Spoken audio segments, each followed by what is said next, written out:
Jasmine is here. Don't forget to tap into the Darts podcast. Cal on the ones and twos. We are live for a fantastic episode. And I am here for a big card. I just don't know what people see in the tape.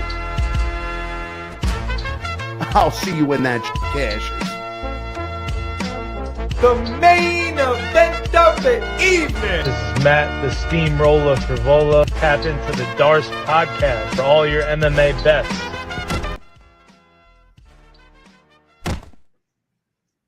Ladies and gentlemen, we are live for another episode of the Darts podcast. Throwing hands with Mr. Plus Money, Cal McGregor on the ones and twos and threes again this week, filling in for Slick Montana, who says what up and will be back soon from his little break. Rico's locks in the live chat. Shout out my guy Rico. Good to see you guys here. Good to see the whole Darts fam in the building. And we're talking UFC Fight Night this Saturday for a weird little card. Tosse Taira versus Hyung Sung Park, now the main event, guys. The Roma Dolidze, Anthony Hernandez fight is off. So we got what we got, but it's fighting. Two people are punching each other in the face, like we say. We're going to bet on it. They're slick in the live chat. Love to see them. Plus, how we feeling coming off UFC Abu Dhabi? It's kind of a crazy card. Rainer de Ridder, split decision win, cashed your dog of the week. What do you think about the fight? Do you think he deserved the split? 3 straight weeks, I am getting clobbered, running out of bankroll here. However, I did cash on the last fight. I chased like crazy and threw out I don't even know what that was, a plus 297 right at the end and put big money on it. So got a lot of it back. Was very happy to see that. Do I think he won? I do. I think those knees were from hell. I think if you see the strikes landed, I think the damage he did. Don't get me wrong. Bobby Knuckles showed out. He looked great the first round. He put him down with that punch. I think that was the second. Other than that, de Ridder is a monster, bro. And I'm excited to see him fight again. Yo, he proved he's got 5-round cardio. It was a grueling fight, knees to the body, like you said. Ended up being the difference, just zapping the cardio of Bobby Knuckles. But, yeah, they both hurt each other, and it went the distance. Not a lot of people saw that happening. Cal, not a lot of people saw a lot of things happening on UFC Abu Dhabi. It was a crazy card filled with upsets, dogs barking. Carlos Leal walked himself into a Muslim Salikov counterpunch, put him cold to sleep, minus 500 favorite. See you later. A couple huge favorites, right? I mean, a couple big dogs. Tabitha Ricci. Baby Shark with the elbow to the eye. Crazy. Who had her by knockout? A lot of upsets. What'd you have? You had some dogs too, right? That cashed. A couple that you predicted. Yeah, cringingly, I went with Martin Budai, but I just saw the value in it. I mean, it cashed, right? So it's your first fight of the night. I told you that he'd make it greasy and just be that guy, and he is. So when the value's there on him and he's like north of like plus 230, 240, you got to take a look at his opponent and make sure that it makes sense, because he's just a guy who finds his way in fights. The judges seem to like him and how he approaches his fights. So yeah, anyways, Martin Budai, obviously always going to be a bet, but Asu was the play for me. That was the big play. 7 takedowns. That was it. And I knew that was going to be the difference in the fight, even if it went to the decision, because both guys had were even in strikes. They were exactly even in sub attempts. It was more the takedowns and control time that made the difference. And that was an easy cash, man. Yeah, nice work. We didn't get the Darts parlay, but guys, we put out a lot of different picks on this show. I know all the DJs want to hit the parlay. We do a little reel that Cal puts together for us. Plus 400 in the dog segment alone. Right. You didn't cash. I got Ricci as a dog. He got Budai as a dog, plus gave you de Ridder. And he hit the Cal one, too. Nice work, Cal. Yeah, I didn't hit Krylov. Krylov got smoked from my Brasco breakdown. So no worries. We bounced back. I had a slightly down card. Been in a little rut myself, plus. So no worries. We're going to keep it going. Keep it rolling. See if we could find some bets that we like on this UFC Fight Night card in Vegas. So we're back in the small cage. And, guys, Cal hit us with Asu Amabayev. It was a great cash last week. So let's kick it off with him, man. The producer's starting us off with the Cal 1-2. What do we got, Cal? Yeah, I'm UFC President Dana White, and you're in the ring with Canada's cornerman, Callum McGregor.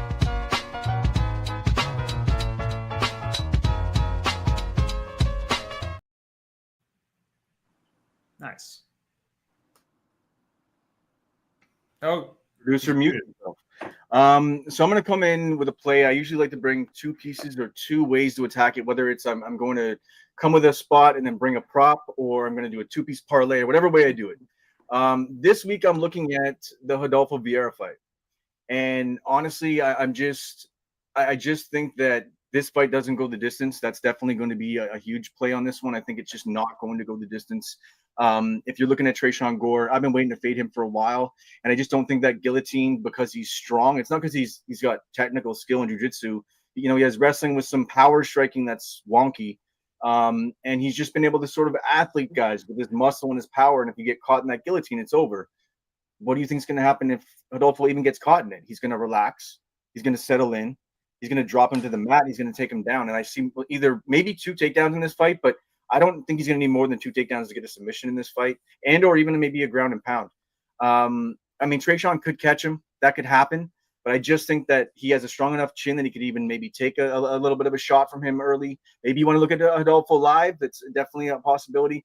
Although he's shown that he sort of fades a bit in fights, he still pushes through. He's been able to push through when he needs to. So I'm just with the high-level BJJ practitioner, the master of jiu-jitsu, the multi-level black belt.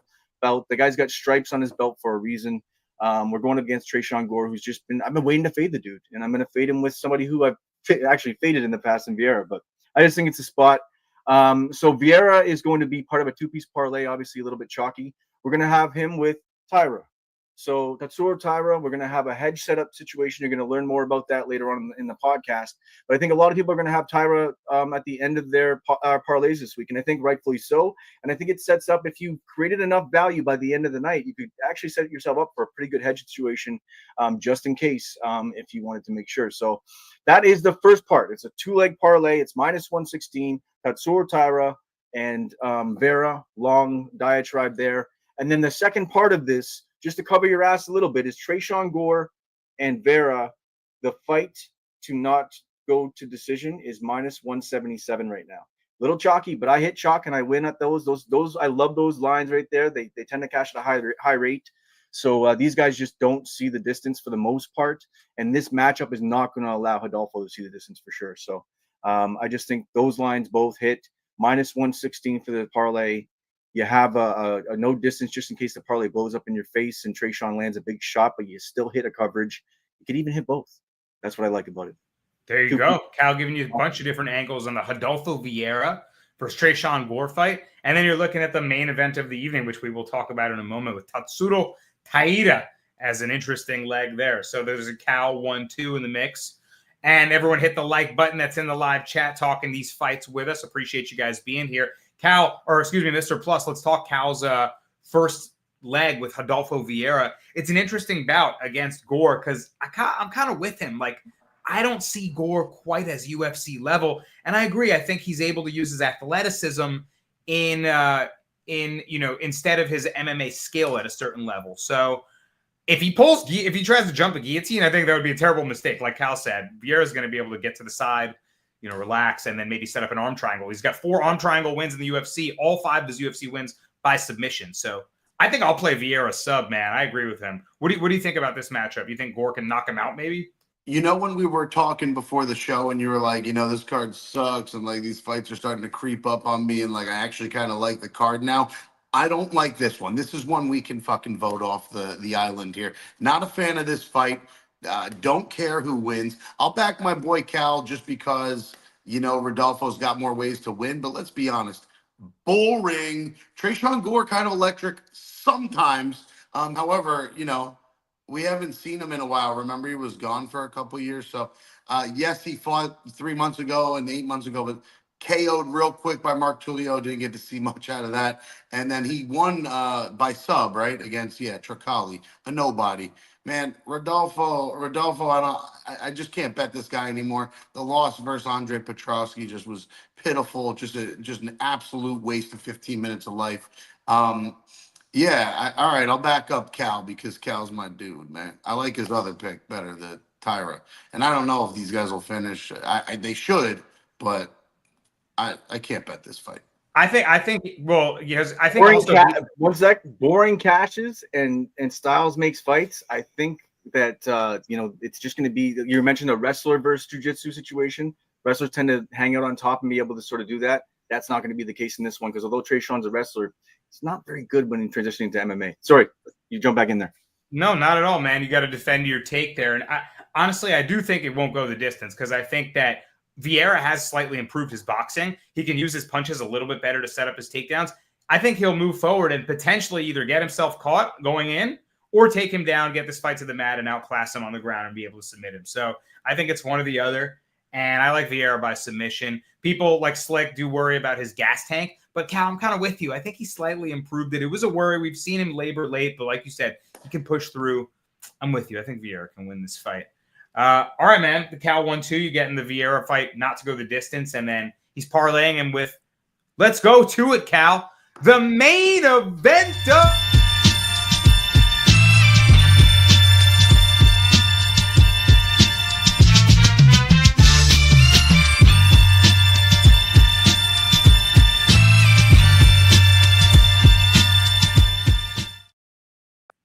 We're going to a fight that is curiously a main event. Tatsuro Taira is the pick from Cal to pair up with Rodolfo Vieira.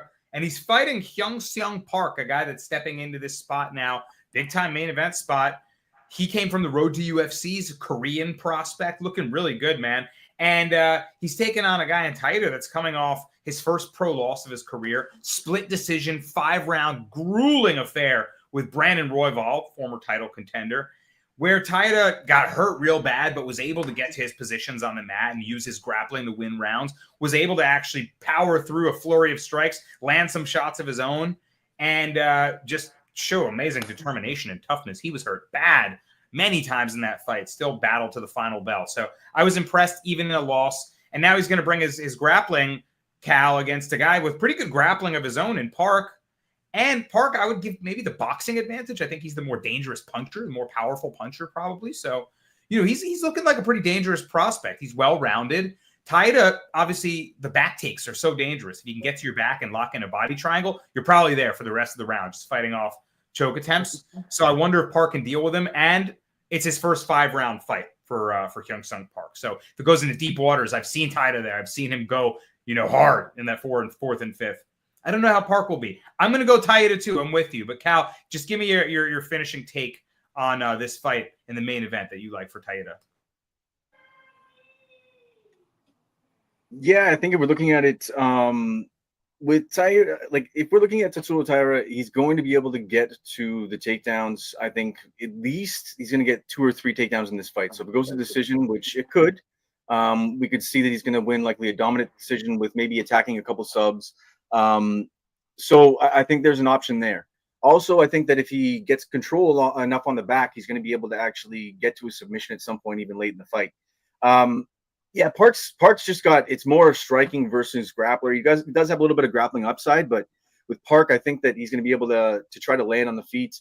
The problem is we have a certain situation like we do have with Ritter, like we did last week. Ritter throwing those knees up the middle that I told you guys about that played a big factor in the main event last week. When you don't care about getting taken down and you have decent stand-up as a jiu-jitsu or MMA practitioner, it's almost a no-brainer for you to be able to hang on the feet, do what you want, and you see them starting to be able to actually hang with a lot of these strikers. So I just think that Taira's going to be able to hang on the feet. I do think this might carry over, like maybe over 2.5. I think there's going to be a little bit later if it is a finish. But yeah, I just think Taira's aside, and I think it just sets up a beautiful hedge. I think there's multiple ways to set up hedges throughout the night. And if you can funnel a couple plays that'll lead you to the main event with a hedge spot, I mean, it's just an easy way to go. It's just a smart way to play. Yeah, Cal talking about the hedge spot because, to be fair, I think Park can be competitive. Yuva Shankar in the comments live chat section is asking about Park upset. Mr. Plus, do you think Park is live for the upset here at plus 295 odds? Any value there? Yeah, no, absolutely not. He's not live at all. And the pick all day is Tatsuro Taira from Japan. And I mean, this guy is a beast. This is why I hate MMA math, because Taira had that split decision. Well, you know what? I'll tell you more about it on the bus. But a little bit. Tatsuro had that split decision. A little hint there. Who's on the bus? Split decision with Royval. Royval just lost to Joshua Van.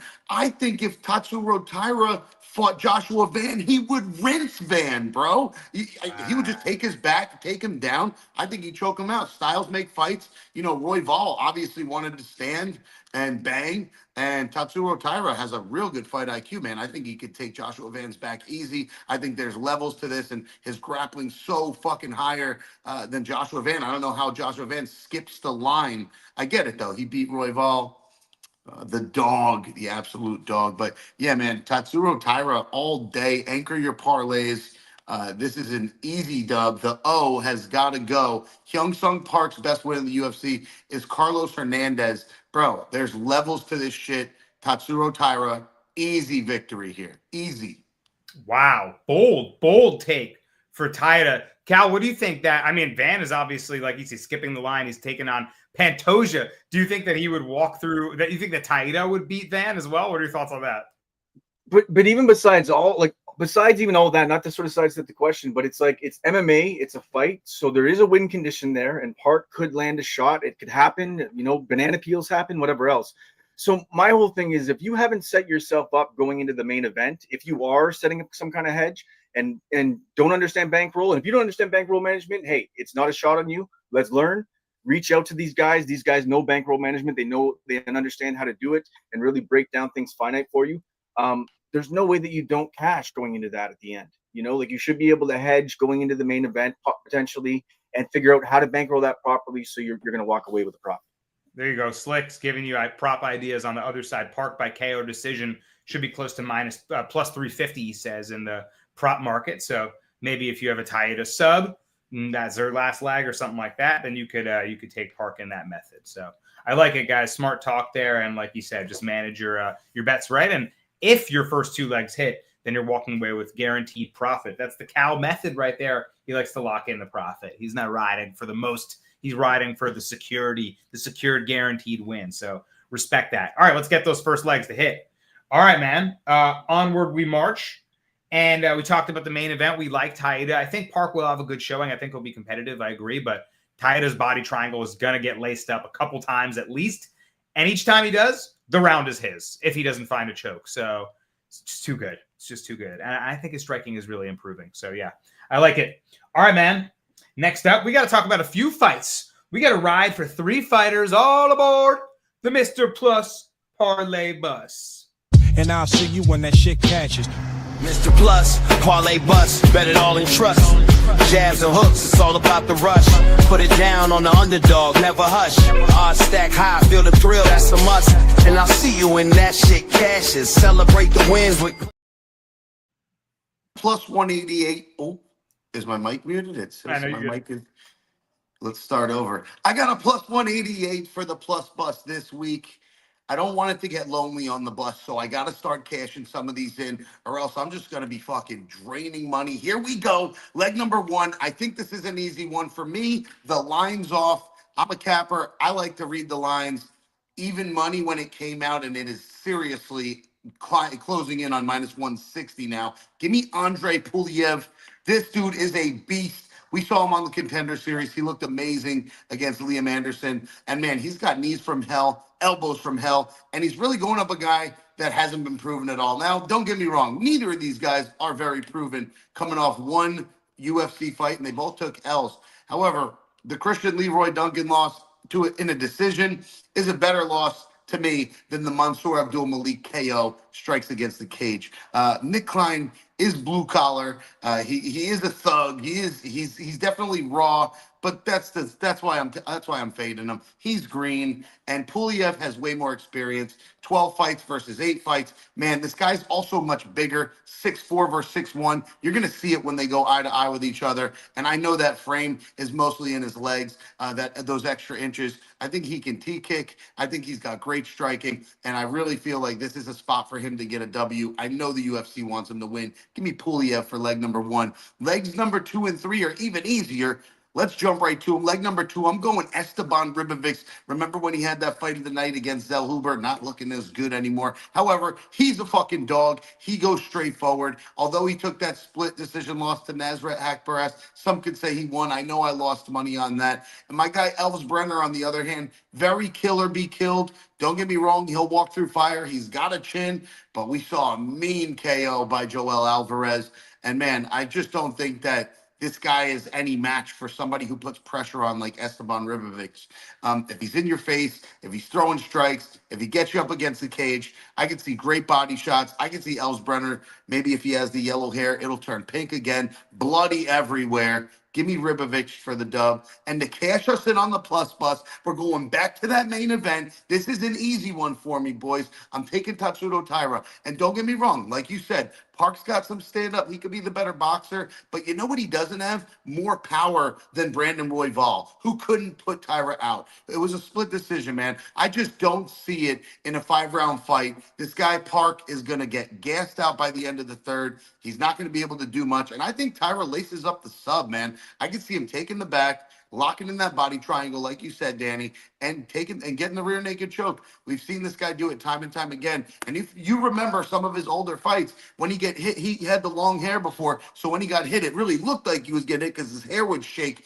But he's definitely got a chin. The kid has a granite chin. I don't think Park can put him out. I know he's a puncher, but I'm taking the Japanese freaking sensation. Give me Tatsuda Taira, and we'll close the night easy. Oh, and I don't have the glasses, but I'll see you when that shit cashes. He hit you with the childhood.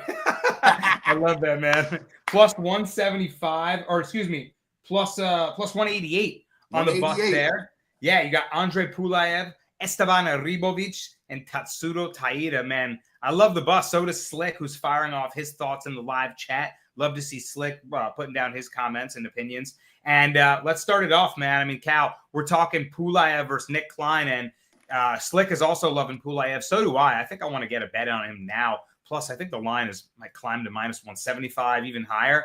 Because I'm with you. This guy, Nick Klein, is like a lanky grappler who can put the pressure on and make the fight ugly. But if it doesn't go his way early, I think it's going to go really poorly for him. And Pulaev is the much more technical striker. If he keeps him away from him and fends off that grappling attack early, Cal, I think Pulaev pieces him up with long, rangy punches. What do you think, Cal? I like Pulaev KO. Yeah, I mean, like a guy like Klein is someone who sort of snatches up a neck here and there and then looks good doing it, but then that's like 1 in 5 times. And then he's getting pieced up. Being the longer, lanky fighter doesn't always work out well for you, especially if you don't know how to use it. Pulaev's going to step inside and just start to piece him up and land.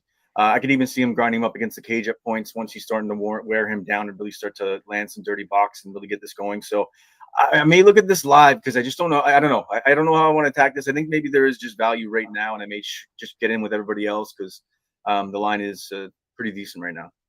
Yeah, it's not bad at all. It's really not. Slick says he likes his patience as well. Pulaev does fight with good composure and poise. He'll wait for his shot. If Klein can't make it crazy, I don't see how he wins. I don't think he'll lose a decision. I think Pulaev will find the shots that hurt him eventually. I'm with you guys. I mean, they also gave him CLD in his debut, Mr. Plus. I mean, that's a tough debut. This is a lot different of opponent. I'm with you. He's green, 6-2 in his pro career. Hasn't really fought anyone, so I like the pick.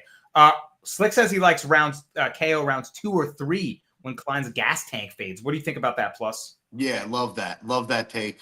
Later rounds, I think Klein could survive round 1, and like Cal was saying, he'll wrestle, man. He's definitely got the wrestling. He'll try to grapple, but I think Pulaev is going to be too strong. He keeps him off him. He does the kickboxing. His striking's elite. I think we're going to get to see it. I think we're going to get to see some really good striking from Pulaev, like we saw in the Contender Series.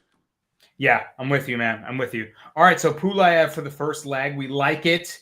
Next up, Esteban Ribovic. Slick says, Brasco, remember, I was the first guy to tell you about Esteban. He was hyping this guy up since his debut. And, man, the Argentinian strikers, they come with fire in their heart.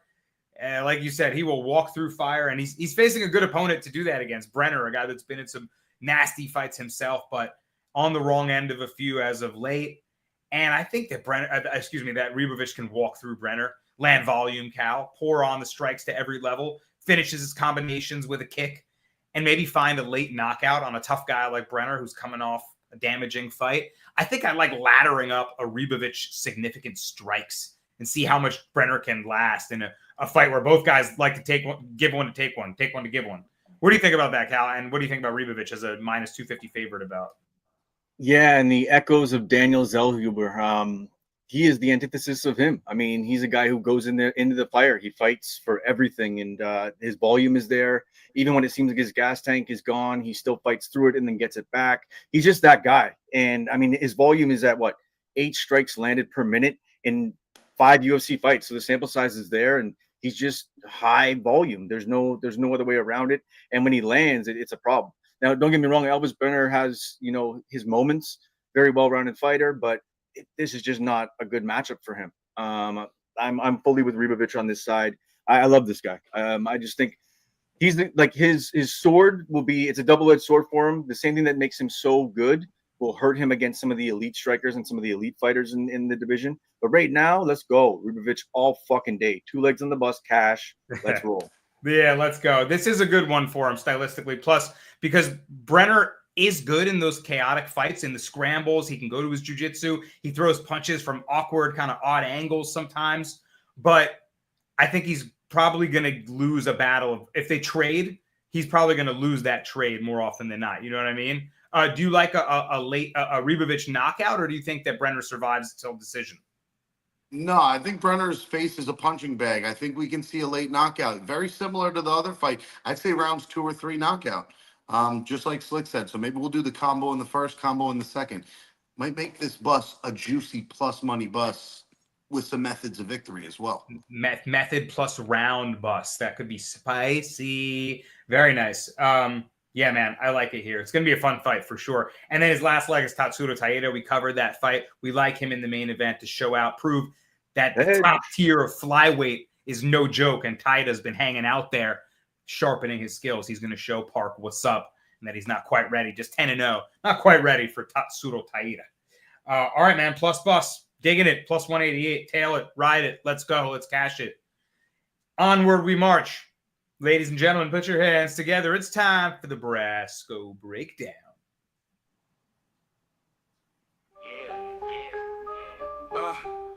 Brasco's Breakdown. Brasco's Breakdown. All right, we were rolling. We had a couple in a row. Then we lost with Krylov last week. So let's get back on the winning track. And I think the way to do that is just go with my gut and go with my dog reads. And this week, my dog of the week in the Brasco Breakdown is Chris Duncan, baby. Scotland's finest stand-up. I think he is live at plus 170, and he's got a tough matchup in front of him. And Mateus Rebeski, a.k.a. Rebisti. This is going to be one of the best fights on the card for sure. But, man, I've been really impressed with Duncan lately. Check out the Gilly Gang, man. This guy has a lethal guillotine squeeze. He's got this unorthodox grip that he uses that he was showing out. And he's been refining his skills at American Top Team to be able to get that grappling off. This guy is a physical, strong wrestler. He's dangerous with his jiu-jitsu attack, obviously. He's got these lethal submissions, a nasty squeeze. And he's got heavy hands, man. Power in those counter punches. We know he's got the toughness. Everyone remembers that debut on Dana White's Contender Series with Charlie Campbell. He was getting pieced up, something bad. Looked like he was going to get put away, and boom, just delivers a punch from hell to send Charlie Campbell into the shadow realm. And guy's got great determination, great toughness, cardio, and I think really improving his game at American Top Team. So I like Chris Duncan. I know that Rebeski is going to try to put a pace on him. That's what Rebeski does. This guy can deliver strikes to every level, pour on the pressure, mix in his grappling. You know, Rebeski was in a war with Mitabek Odobai in his last fight. Incredible bout. And I wonder what he'll be like. I mean, he's certainly taken enough time off, but I wonder what his durability will be like coming off the most grueling fight of his life, where both guys were just leaking damage. Awesome fight, and he deserved the win. But I wonder if that pressure is going to be able to break a guy like Duncan. I think Duncan can stand up to his pace. I think Duncan can land something back that hurts him to get him out of his face, or potentially, you know, threaten with a guillotine that helps him reverse position and get him on top, or even maybe submit him, put him in that really bad position. So give me Chris Duncan to keep proving that people are sleeping on him, especially the books. He's been an underdog a number of times. He's upset me before. I'm on the Duncan squad now. Gilly gang. Duncan by guillotine, Duncan by wanting it more. Duncan by shouldn't be plus 170. I like Chris Duncan in this spot.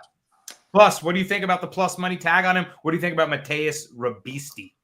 Haven't made a better pick on this one yet. However, I like the plus money. I definitely don't hate it. Rabeski is a monster, right? But is he going to be able to do what he usually does and take people down and hold them down? He's got a little bit of snap pop in his shots too. But Chris Duncan's just a dog. Like you said, he'll do whatever. You want to clinch, he'll clinch. So you want to throw down, he'll throw down. You want to bring him down, he's down. So Chris Duncan's a dog, and he likes that people doubt him, man. These Scotland guys usually do. I don't know, man. It's a tough one to pick, for sure. And that Rabeski win versus Oralby was definitely impressive. I'm not sure on the pick yet. I don't hate the plus money. I see where you're going with this. I'm gonna have to wait before I bet it. Watch the lines a little bit, see if they move a little for us. I almost like that you're undecided because that makes me feel like it's a dog lean, right? If you think it's close, Could I be dog or pass. Let's go. And Slick's in the live chat. He's saying that fight with Oralby was one of the best I ever seen. So yeah, Rabeski can really hang in a war. I wonder, Cal, if this will be another war. How do you expect the fight to play out? Yeah, I'm Scottish as fuck, but I'm going with Rabeski. I'm sorry. I got to bring Rabeski to the table. I actually almost brought him as a parlay piece, and then I almost ended up bringing the violence as a parlay piece. I dug into this fight quite a bit. I think the difference in this fight is going to be Duncan's defensive wrestling. Although he has good wrestling himself, you know, they both guys average about 4 takedowns a fight. Both guys have some pop in their shots. Duncan probably more pop in his shots, but then also is a little bit more of a liability if he gets caught. But as shown, like, and I backed Duncan and made money off Duncan. I mean, he's Scottish. I already have like an inbuilt bias for the guy, but at the same time, I just think that Rabeski is just better than him everywhere, except maybe the little bit of power. So, I mean, if you want to look at that, that is a reason to look at plus money in a dog, and I can see it for some people, but I just think Rabeski's going to best him everywhere in this fight. I think that he's going to drag him into deep water and probably finish him late. I think this is just a spot where Duncan's going to, you know, he's what, 4 of his last 5, he's done well, but I just think this is a spot where he loses.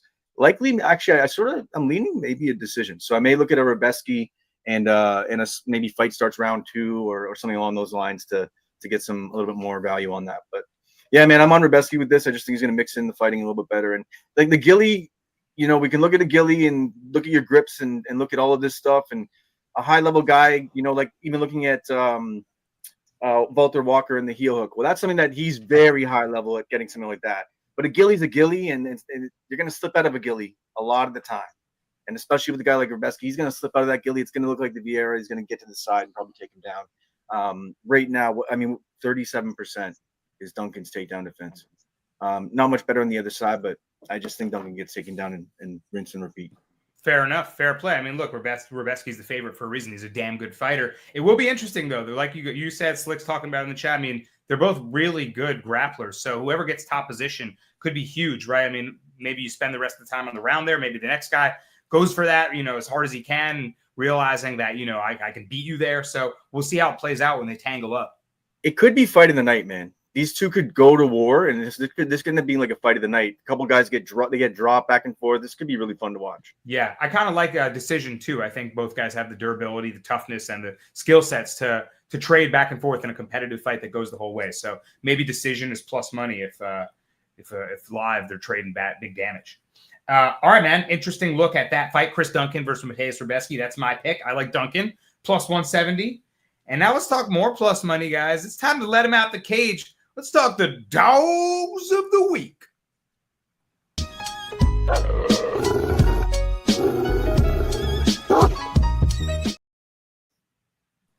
All right, plus this guy's a little sneaky one, yeah. You think another veteran win here for the dog? Yeah, sure fucking am. Dog of the week this week. I'm fading Zaleski. Zaleski is fucking washed, bro. After what I saw Chidi do to him, yo, this dude is rinsed. When he fights anybody that's half decent on the feet, he gets beat. Dude, I can't bet on Zaleski anymore. I'm fading him. I am taking the OG gatekeeper, the savvy veteran. Give me Neil Magny. Bro, if he wants a clinch fest, he's going to get a clinch fest. I'll tell you, Neil Magny only loses to the top of the top, cream of the crop. When you put him against a mediocre guy, he wins by clinching and slaps to the face. Significant slaps to the face. Give me Neil Magny by face slapping decision. He ain't getting the KO. It ain't gonna be like when he put out Malat. That seemed very lucky. More like the Phil Rowe decision. Clinch, slap in the face. It's going there this week. If you're on Zaleski, if you're actually putting U.S. American D dollars on Zaleski, you have to call the 800 number. Yeah, I can't believe that I was on him against Chitty. Looking back at that 2020 hindsight, yikes! Because Chitty rinsed him, and he has struggled with long-rangey opponents that have that big size advantage. Now, Magny definitely doesn't present a big power threat. He's not going to starch him with a right hand down the middle, I don't think. But like you said, those limbs are a problem in the clinch. He can just tangle you up and keep you stuck on the fence and annoying foot stomp, face slap, still in the clinch, stuck. Oh, on your back now. Oh, you're fighting wrist control. Now you're just fighting the hand. He's just annoying, sticky. He's sticky, right? So if Magny can use that volume, get in on the inside and be a sticky grappler, I do think he's a live dog here. Cal, Zaleski might be slept on, though, after a guy like Chitty put it on him. Maybe we'll say, hey, remember, Zaleski's got some good boxing. I mean, he got a nice knockout win in his fight prior. So do you think he could show off some striking skill again and actually show out here? I mean, Magny's a guy that's always in close fights. How do you see it? Yeah, I mean, I sort of see the plus money. I think that it is the dog of the week, likely. I didn't really come to a dog this week. This was likely my closest dog because it's Magny. I mean, people get Magny all the time. That being said, his durability is still a little bit of a worry for me. So how I'm going to attack this is I want to take a look at it live. I want to take a look at him after that first round. If I feel like he's going to just take over, then I'll even bet it at minus 180 if I know that he's going to just win the fight. Yeah, I'm probably going to touch this one live. Hopefully I have some room left or some meat left on the bone. But either way, I'll take a bit of chalk because chalk still cashes. So, definitely see where plus lies. It's Magny. Magny's a dog. Yeah, he has been fighting some stiff competition too. Plus, like the guys he's losing to are top tier guys, not Dos Santos. Yeah. Zaleski's last win was against Zach Scroggin. Go ahead. Let me know last time he fought in the UFC. Oh, that's right. That was his only UFC fight, and he got his ass kicked in round one. Yeah. His last win before that was a split decision against Abu Bakr Nurmagomedov. Tell me the last time you've seen that guy fucking fight. I mean, dude, I'm trying to tell you right now, Magny, it will become the gatekeeper. Again, that's just the way it's going to be. The Haitian sensation, Neil Magny, 37, going to get another cheeky little 29-28 face slap win. I see it. Yes. I see it. Face slap. All right, man. Give me the first fight. I think this is the first fight of the night, unless Austin Bashi is up first. But I like Ketlin Souza plus 155. I like her to beat Vieira Rodriguez. I just think minus 185 is too wide for Vieira Rodriguez, who's kind of a primary boxer. She's someone who's been improving her MMA game, and I like her evolution. She's certainly gotten better. But Souza, coming off that split decision loss to Angela Hill, impressed me in that loss. Hill and her were putting a pace on each other. That was kind of a wild fight, and she took the third round. She won the final round of a torrid-paced wild fight against a good veteran who will break you late like Hill. So I was impressed with that. She reversed her. She got some ground control time. She started opening up in the striking. And I think that she can continue to show that she's got some skill here against a fighter in Rodriguez that's mostly going to be landing punches. Souza is going to throw a lot more kicks than her. So I think she could score more ways. And I think maybe there's some grappling upside there too for her. She had that upset win over Yasmin Yaregui. She was a big underdog, and then she rear naked choked her. So don't sleep on Souza. Also, more than anything, Ketlin Souza is my dog of the week because she has a neck tattoo. You don't fade the neck tat. We learned this with Denise Gomes, right? Fighters like that. I mean, in spots like this, at like lower level matchups, you don't fade the neck tat. It's just they're savages. So give me neck tat, give me plus money, give me Ketlin Souza. Plus, your thoughts? Absolutely amazing take, especially on the neck tattoo. And Ketlin Souza was almost my dog of the week. Don't get me wrong, though. Piera Rodriguez, the only reason I'm like scared of her is because she did just beat up Josephine Knutson, who is kind of a dog. So Ketlin Souza, is she going to be a louder barking dog? We'll see. She's definitely, got decent UFC experience, 2-2 in the UFC. Both these girls should really go at it. This could be the fight of the night. This could be a really good banger for women's MMA. Souza definitely is going to show some pressure. I don't know. I don't know. I might take plus money with you, but I'm not sold on it yet. Souza, if Souza Rodriguez is fight of the night, you're the GOAT. Yo, they're gonna throw it out. Cal just said no. This fucking card sucks. What do you think about this fight? Man's trying to sell me on the Henny fight of the night. Okay, so Ketlin Souza, although she has the neck tat, that's a great point, and it almost fucked up my thought. I like Rodriguez's decision. I think she's going to get top position, and you're going to see Souza sort of hunt for maybe an armbar, hunt from the ground. Still, both will be decent on the feet, but I just think that this is going to be sort of grindy on the cage for the most part.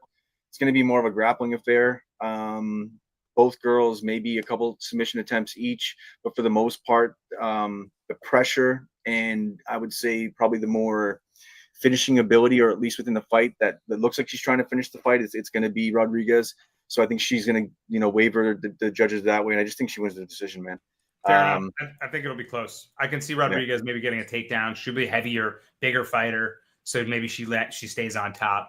I think it could be 29-28, real close, 1-1 going into third type of fight. So I like the plus money side for that. But other than that, Rodriguez decision, I mean, that makes total sense to me. So find plus money, bet that.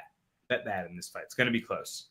Cal, you have a dog of the week, but it's not necessarily a UFC dog. There's also an interesting little PFL card, and you like the dog in the main event in PFL. Tell me about that.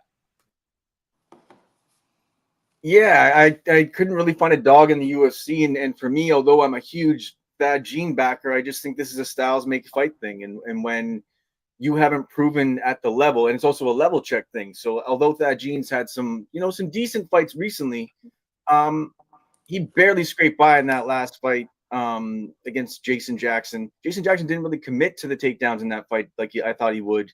Too late, to be honest, is when he actually did. So I just think that Gene's going to get taken down. I think Logan Storley has the chin to be able to stick in there and do it. He's been, TKO'd, I think, once in the past, 10 years, whatever it is. I could be wrong on that. Someone correct me in the chat. But I just think it's a little bit of a level check. It's a styles makes fights thing. It's a striker versus a elite level grappler wrestler who's probably going to take him down 3 or 4 times. And if it goes to decision, sure. Like, is it a couple moments that Gene has versus the takedowns and control with some sub attacks and maybe even some ground and pound? I'm going to go with Storley, man. The plus money's there. I don't really get the line. I think it's the crazy volatility that comes from Thad Gene that maybe gets him the favorite, but I don't know, man. PFL, let's go. Dog, main event. There you go. Main event, dog, the veteran Logan Storley. Plus, you're a big PFL guy. What are your thoughts on that main event? I mean, I know Thad Gene is dangerous, right? He's shown a lot of promise, but does he deserve to be the big favorite here? He seems still like he's a little unrefined to me. I wonder about him. I believe in what Cal said. The line's off. There's a level check all around. Logan Storley's a guy who can take you down and keep you down and be really heavy on top. Thad Gene has yet to been tested that way. And yeah, I thought Peterson was going to do that the last fight, but didn't happen. And he won a really, really close split decision. I mean, I had him, and I felt like he could have lost. So I don't know, man. Thad Gene, very unproven. 6 PFL fights, 1 LFA fight before that. That's his career. I don't know, man. Logan Storley is a dog. Man, he's got great fight IQ too. I kind of feel exactly what Cal said. I mean, if this line was Thad Gene plus 115, I might be throwing some money on him. Logan Storley should be the minus 180. So that's where I see the hiccup. And yeah, I might have to jump on that plus money too, because don't get me wrong, the hardest thing for him, Cal, is going to be keeping him down, because Thad Gene's 6'2". He's not small, Logan Storley's like 5'8", 5'9". So definitely a size difference, but yeah, Storley's smart. And he's seen it before, and I'm sure he's beat up guys that are 6'2" before. I think the O might have to go as well for that Gene. Cal, you wanted to add on to that? Another way you could look at it, depending on where the line is, and I don't know if even the line's out yet, but an over potentially could be a way to look at it, because if Storley were to win, he could, or even lose late, he could drag it. The wrestling, just sort of grindy affair. If there's value in, the bookies sort of giving Thad Gina early KO possibility, then we may get an over value. So I'm into that. Honestly, the line, now that I'm looking at the topology and the history, the line might come from Logan Storley taking that L to Shamil Musayev last year.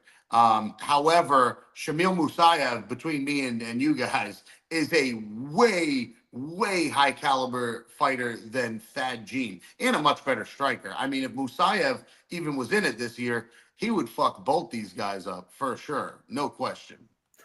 Speaking of guys that are fucking everyone up in the PFL, how about my guy Jesus Pinedo, who's also fighting in the co-main? I think he's taking on Movlid Haibuliev, who's a damn good fighter, but Slick said it in the live chat. He says PFL equals decisions unless Pinedo's fighting, and this guy is nasty, man. He pours it on his opponents, just walks through the fire, says, I will hit you harder than you will hit me, and puts you away. I love Pinedo, and I'm riding him every single fight until he loses. Yeah, I like that guy. So I'll be watching that fight for sure. All right, fellas, give me a good case to tail Logan Storley in the main event there. All right, guys, we did the dogs of the week. Now we got to lace them up, come together, and put together a Darce parlay.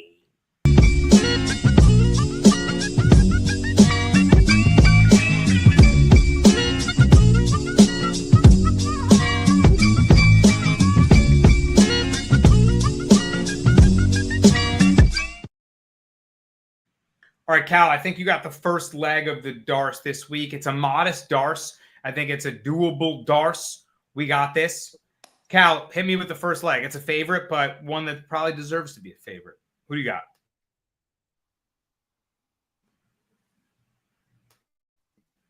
One moment, guys. Trying to do the whole 1s, 2s, and 3s here.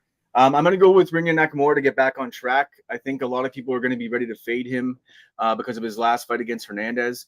But I just don't think that in this fight you're going to see Fletcher be able to push the same kind of pace that Hernandez did. I don't think he's going to be able to keep the takedowns off. Like Rinya is a elite level wrestler. He's an Olympic level wrestler. This dude is just going to be able to take Fletcher down at will. Although Fletcher's takedown defense, if you look at the UFC, isn't quite in a negative percentage. If you look at him on the regional scene, he's been able to be taken down as well too. So I just think this is a good spot for him. I know the line's a little bit chalk, but trust me, before I gave this pick to Brasco, I went over it and over and over again. And I just think it's a bounce back spot. I know it's like minus 450. And by the time some of you get to it, it'll be over minus 500. In my opinion, if it gets that big, I would drop the Darce down to a 2-leg and do these guys 2 picks and roll with that. If you can't, if you don't want to go Rinya over minus 500. But I just think his wrestling's elite, and that's what is going to win the fight here. Yeah, he is a really big favorite, and I thought about this. I just like Nathan Fletcher. He's been a Brasco breakdown before when he was terribly robbed against Keelan Lawford. He 100% won that fight. They robbed him. But despite that, I thought he was going to rinse Keelan Lawford, and it was I understand why it was a split. He put himself in a position to lose the fight, and it came down to like the very end with a flurry of strikes he landed that everyone thought stole it. But nonetheless, he let Lawford out-grapple him in moments. He let himself drop rounds. I like Fletcher, but I agree with Cal. Plus, I think Nakamura is going to take him down.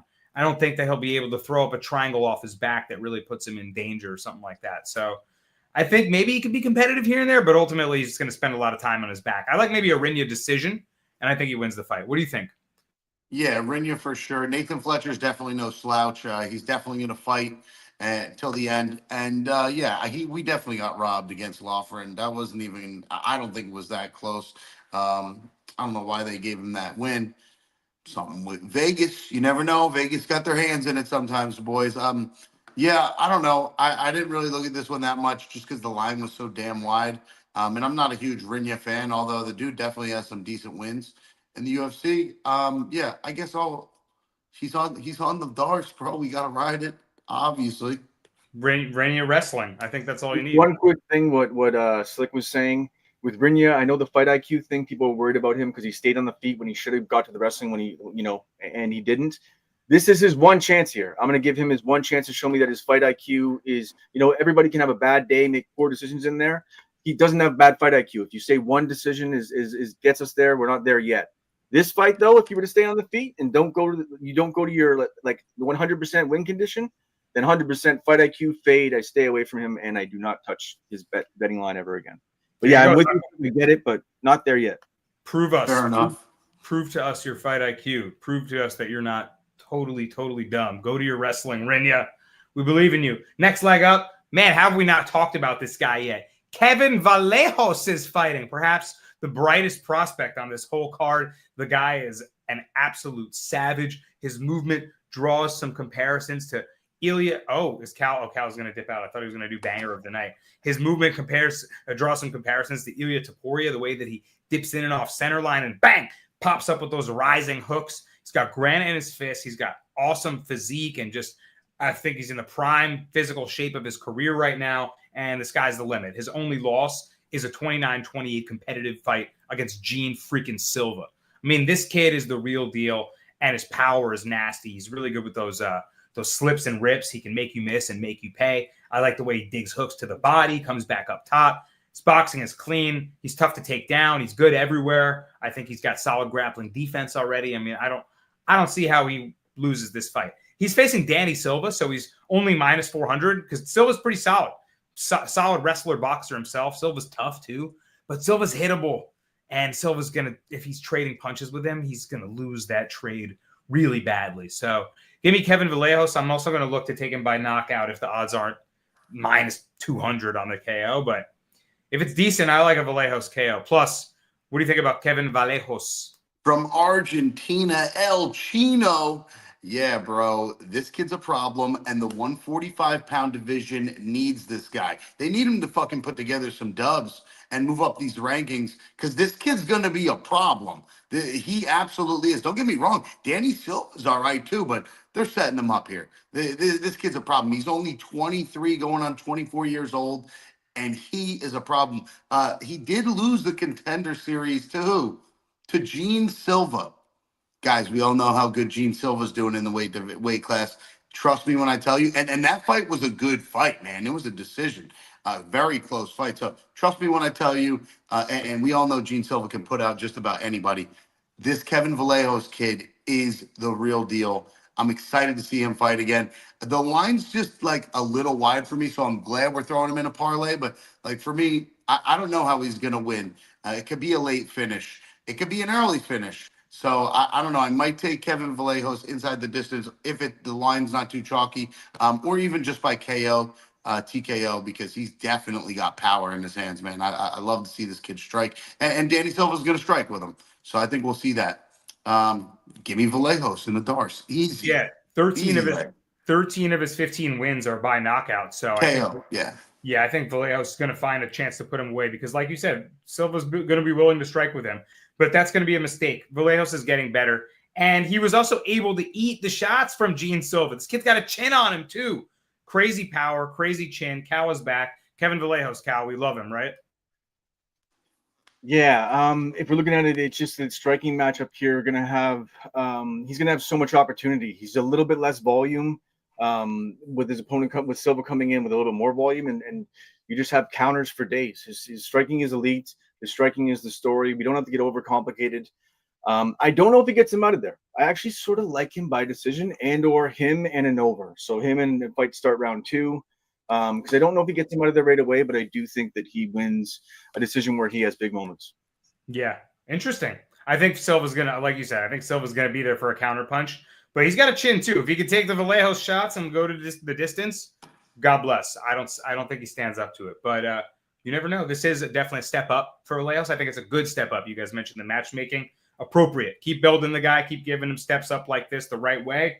Let him build himself. Let him become great. Slick says in the live chat, he thinks Vallejos could be top 5 in the next year. That's how high he is on him. That's some steep praise. So Vallejos, the real deal. All right, finally, we're closing it out with who, Mr. Plus? Who's our final leg? We're going back to the well. Give me Tatsura Taira from Japan. Easy leg here, guys. I'm telling you, I know he's fighting an undefeated fighter. Steel granite chin. He ain't getting put out. And kid's got great fight IQ. So I'm in the split decision versus Roy Val, and I'm taking him on Saturday for sure. 100%. Here we go. Kevin Vallejos, Rinya Nakamura, Tatsuro Taira, modest, plus 104 Dars. Easy plus, small plus money, but we're looking for a green check there, guys. I know you guys want the parlay hitters, so let's hit one there, guys. Three favorites I think can definitely come through. All right, man, we covered a ton of things. We have a few fights left. It's time to talk about the honorable mentions.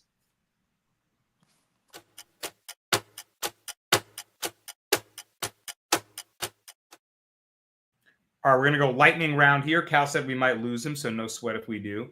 But a couple fights we didn't talk about.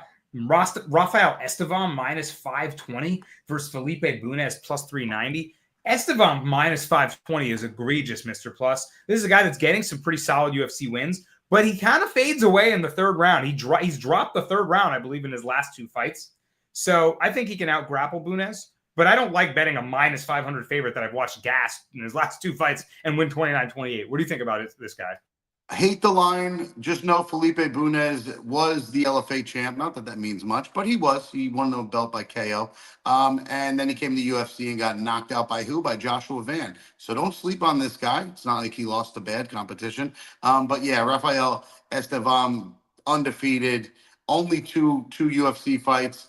Charles Johnson, definitely not a bad win. Jesus Aguilar, also not a bad win. He's fought the better competition.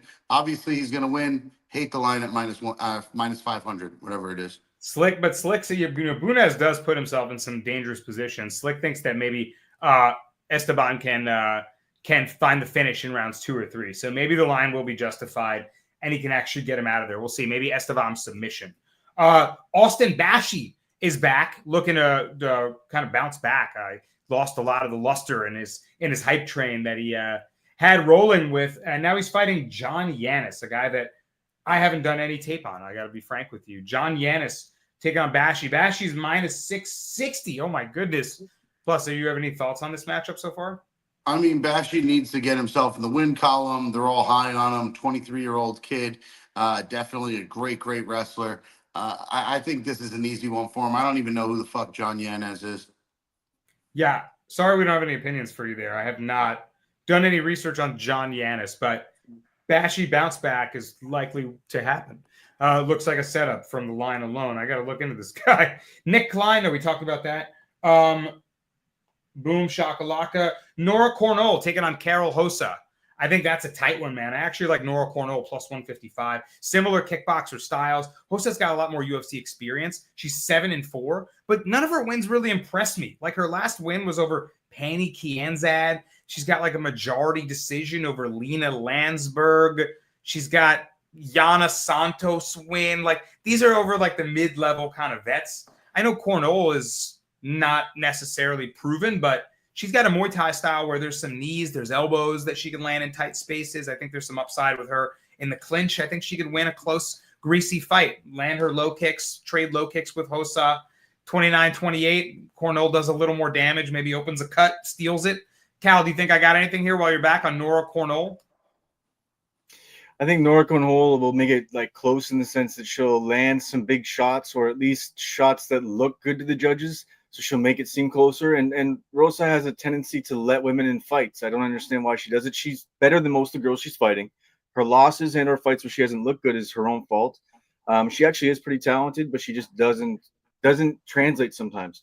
But yeah, I think if she gets the grappling going and really is a full, well-rounded MMA fighter in there and not just sticking to stand up and sort of a pitter-patter on the outside, then it could be fun.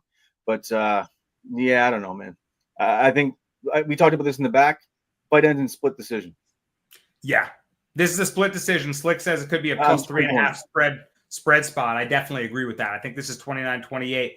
Plus, what do you think? Because I agree with Cal. Hosa's good, but she tends to find herself in close fights. I actually thought the best I ever saw her was in her loss to Irina Aldana, which was like a freaking war. I bet her the next fight, she came out with a dud. Like, where was that version of her? So I never know what to expect. What do you think of Hossa? Yeah, Hosa's a fade all day for me. I saw Nora Cornell fight at the it was Volkanovski versus Lopez fight in Miami. And she's scrappy, man. The girl definitely likes to scrap, throw down. She's very aggressive. She's forward pressure. I like that. I think Hosta's going to have some problems with her, man. And yeah, Hosta's got more experience, but you know, I don't see it. I don't see it. I don't see her winning this fight. Yeah, tight one. We like a split. We like a Cornell. We like a dog or pass situation. So I like that to close the show there, guys. Coming up just on an hour, and I think we did the damn thing. Shout out to Slick Montana in the live chat. We'll be back on the show with us soon. Shout out to all you guys who are here with us live on the show. Thanks for hitting the like button, leaving your comments and thoughts. We appreciate you. Help the show grow. And we appreciate you, Cal, for running the show and jumping in to give analysis while doing the ones and twos. Myself, Mr. Plus Money, and Cal McGregor salute you guys on this UFC Fight Night in Vegas. And we wish you the best of luck if you're tailing any of our bets. We're here every single week on the Dars podcast breaking down MMA best bets, and we hope to see you next week. Thanks, y'all. Peace. See you later. Guys and Justin is here. Don't forget to tap into the Dars podcast. Cal on the ones and twos. We are live for a fantastic episode. And I am here for a big card. I just don't know what people seen in tape.